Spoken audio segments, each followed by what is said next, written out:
They say your home is the one place you should always feel safe, but I learned that isn't true. My name's Daniel. I'm 28 years old, and a few months ago I moved back into the same house I grew up in. It's a modest, 2-story place in a quiet suburban neighborhood where nothing exciting ever really happens. My parents own the house, but that particular weekend they were spending time at a lake house with friends. That meant I had the place completely to myself.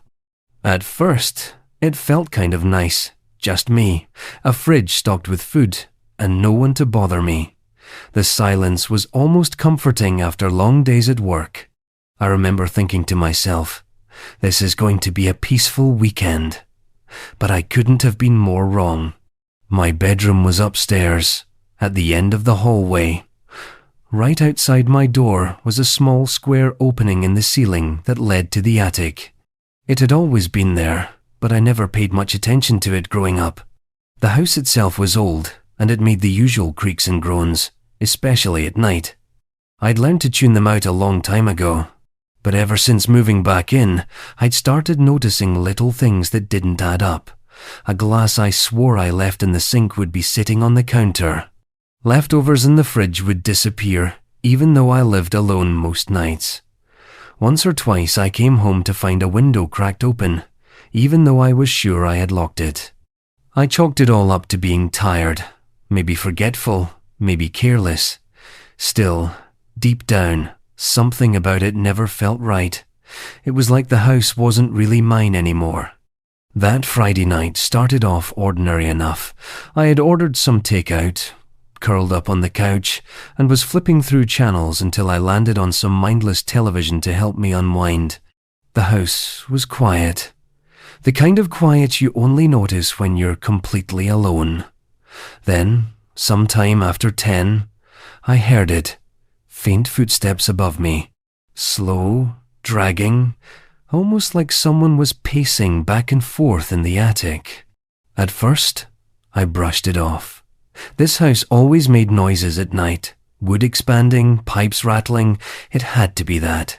Still, I muted the television and sat there for a moment, listening. Nothing. Silence.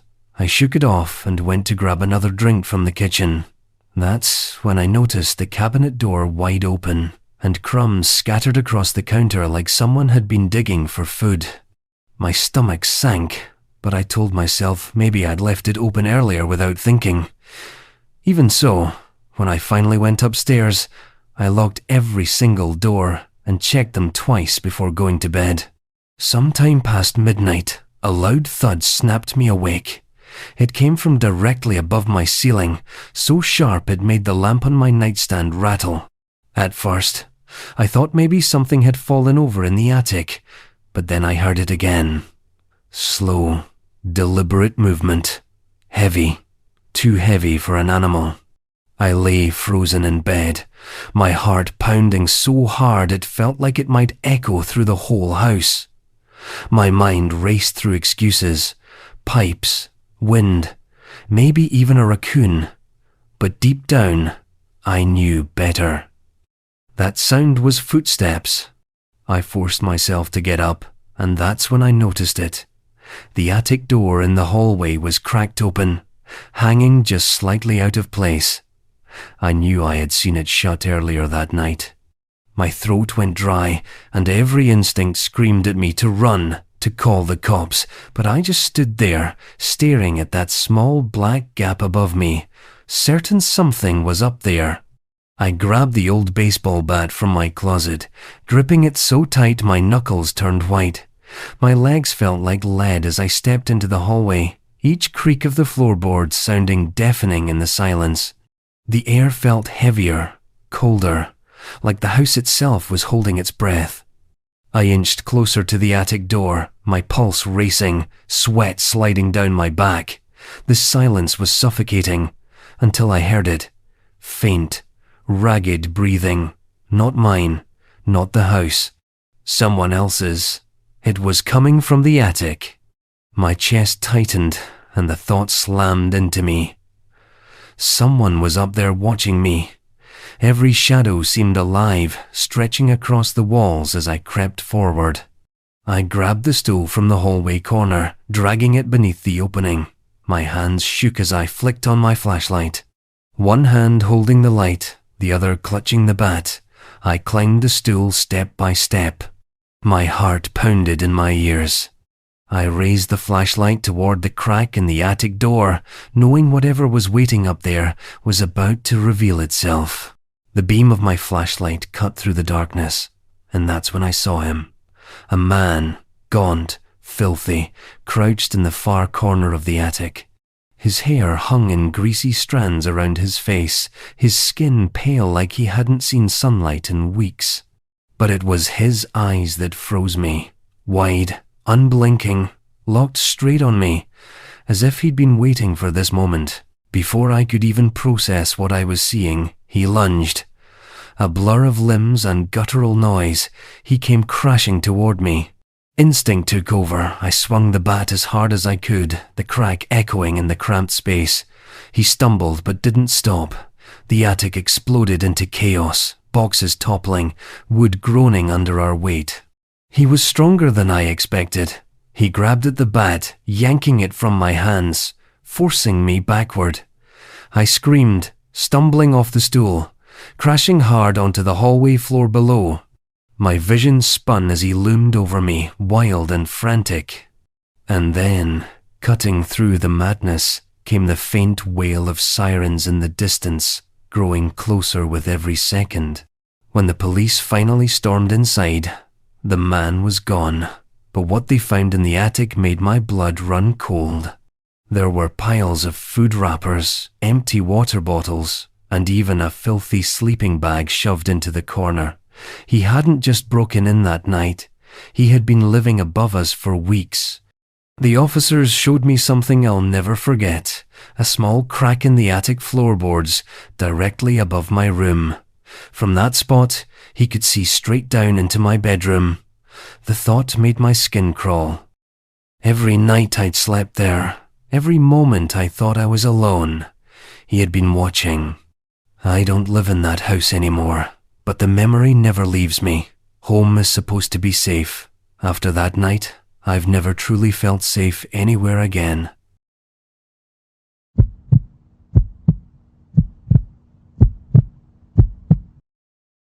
They say your home is where you should feel the safest. But for me, it became the one place I feared the most. My name is Jake Collins, and about 6 months ago I moved back into my childhood home to take care of my dad. He's been struggling with his health, nothing fatal, but enough that I didn't want him living alone anymore.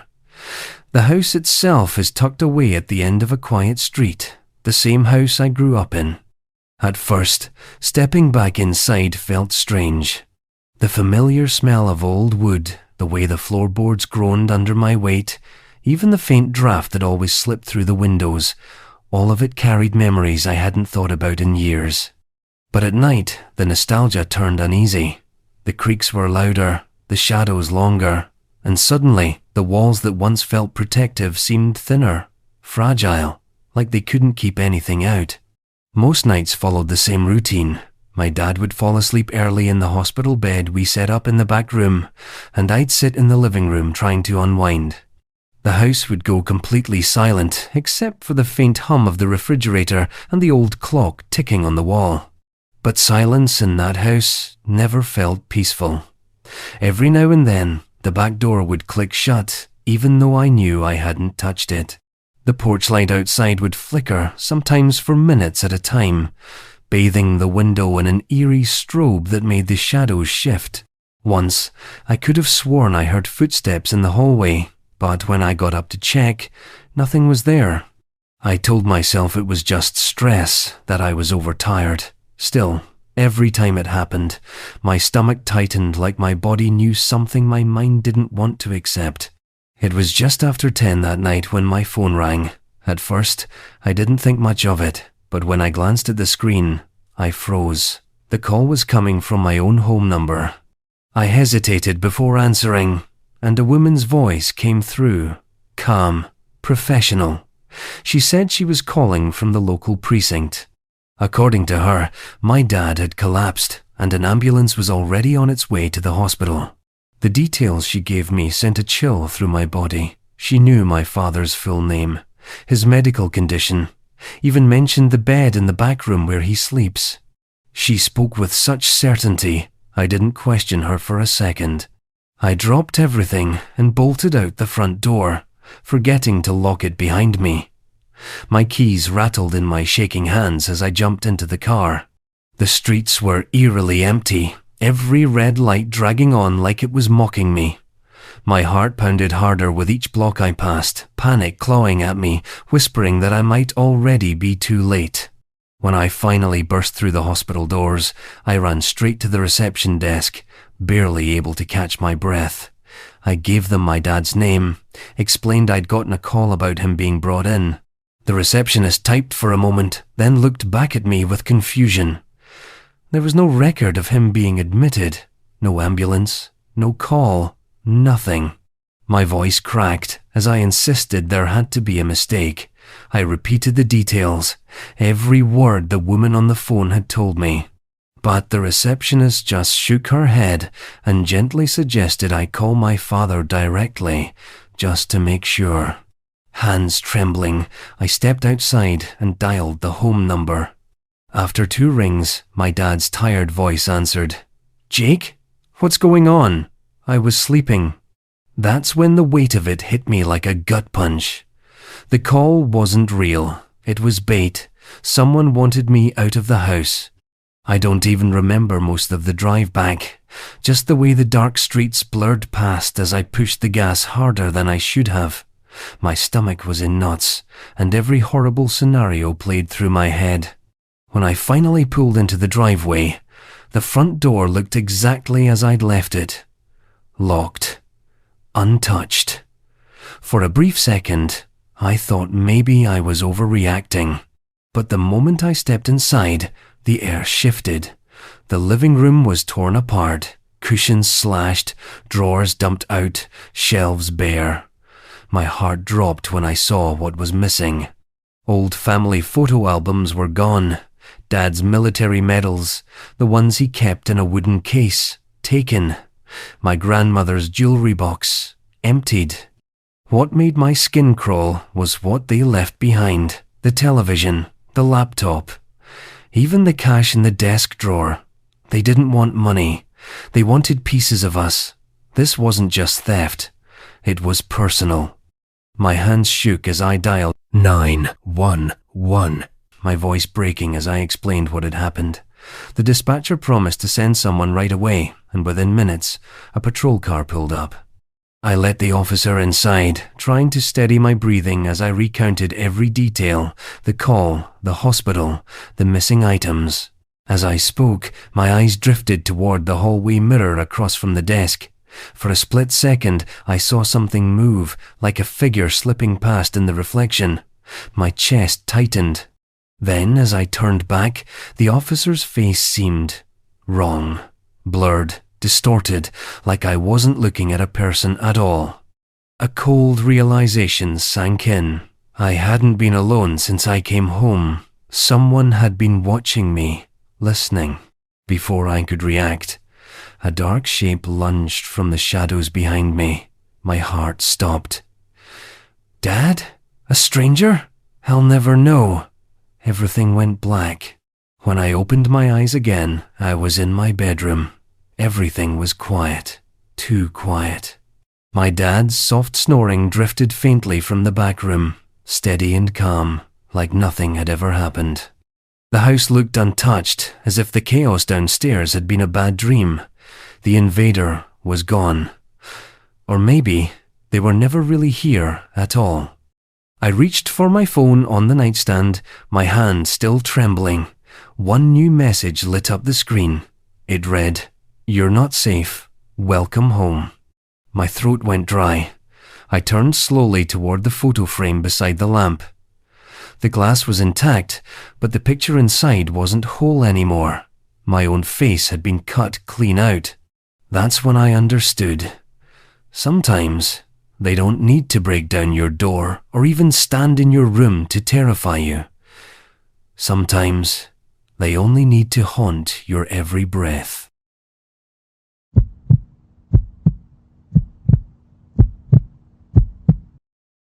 Sometimes the places we feel safest can turn out to be the most dangerous. My name's Daniel. I'm 28 and I've been living alone in a small rented townhouse in Ohio for about a year now. It's nothing special. 2 bedrooms, a creaky old staircase, and a little backyard that I barely use, but it feels like mine. The neighborhood is quiet, the rent is decent, and after a messy breakup last year, I wanted nothing more than peace and space. Most nights, I'd come home from work, make something simple for dinner, and watch television until I was tired enough to crash. The house became my safe zone, my reset button. Sure, it felt a little empty sometimes, but at least it was under my control, or at least, I thought it was. It was a Thursday night, close to midnight, when I first noticed something strange. I was half asleep on the couch when I heard a faint knocking at the back door. Not pounding, just this slow, almost hesitant tapping. At first, I figured it had to be the wind rattling the screen, or maybe some kids messing around in the alley. I didn't even bother checking. I shut off the television and headed upstairs, but as soon as I laid down in bed, I caught another sound, slow, deliberate creaks above me. The attic. An attic I'd never used, never even opened. My chest tightened for a second, but then I forced myself to relax. Old houses make noises. That's all it was. At least, that's what I kept telling myself. Over the next few days, little things started to bother me. At first, they were small enough that I brushed them off. My toothbrush wasn't where I usually left it. It had been moved to the other side of the sink. A cereal box I swore I'd closed was sitting wide open on the counter the next morning. I blamed myself, figured I was just being careless or too distracted to notice. But it kept happening. Too often. Too precise. And then one morning, I spotted something I couldn't ignore. A muddy footprint right by the basement door. It was larger than mine, and I hadn't been outside in days. That's when the uneasy thought hit me. Someone might actually be inside the house. I tried to shake it off, tried to convince myself I was just paranoid. Still, the feeling of being watched clung to me everywhere I went. One night, I was brushing my teeth when I noticed something flicker in the bathroom mirror. Movement. Just behind me. My heart jumped, and I spun around, but the hallway was empty. I stood there for a full minute, staring into the dark, telling myself it was just my tired eyes playing tricks. Hours later, around 2 a.m, I woke to the sound of voices. My television downstairs had turned on by itself. I crept to the edge of the staircase and peeked down. The screen flickered with static, and in the glow, I saw a shadow moving through the kitchen. That's when I finally saw him. A disheveled man, maybe mid-40s, pale skin, twitching eyes, breathing like he'd run a marathon. He looked at me and whispered, almost pleading, "Why are you in my house?" Then he started rattling off details about the hidden crawl space, the attic's warped beams, things I didn't even know about my own home. And that's when I realized he knew this house better than I ever could. I snapped out of my shock and shouted at him, threatening to call the cops if he didn't leave right then. I expected him to lash out, to rush at me, but instead he just smiled. This slow, unsettling grin spread across his face as he whispered, "I've always been here." Before I could even react, he bolted past me and disappeared down into the basement. I rushed after him, but when I yanked the door open, the darkness swallowed everything. He was gone. Minutes later, the police arrived. I told them everything, but they found no one. No signs of forced entry. No proof. I wasn't imagining things. They looked at me with polite skepticism and told me to get some rest. That night, I locked every door and window, checked them twice, then sat in bed gripping a baseball bat. I tried to stay awake, but exhaustion finally pulled me under. Just as I started to drift off, I heard it. This soft, deliberate dragging sound coming from inside the wall behind my head. My heart slammed against my chest. I pounded the wall, desperate to make it stop. Silence followed, but in that silence, I realized I wasn't safe here. Not anymore.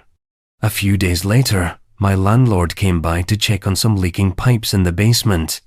I followed him down, more for company than anything else. He was halfway through the inspection when he froze, shining his flashlight toward a corner I'd never paid attention to. Behind a loose panel was a narrow opening. Inside it was a hidden crawl space, dark, cramped, and reeking of rot. My stomach dropped when I saw what was inside. Dirty blankets, empty food wrappers, water bottles, even a few personal belongings scattered across the floor.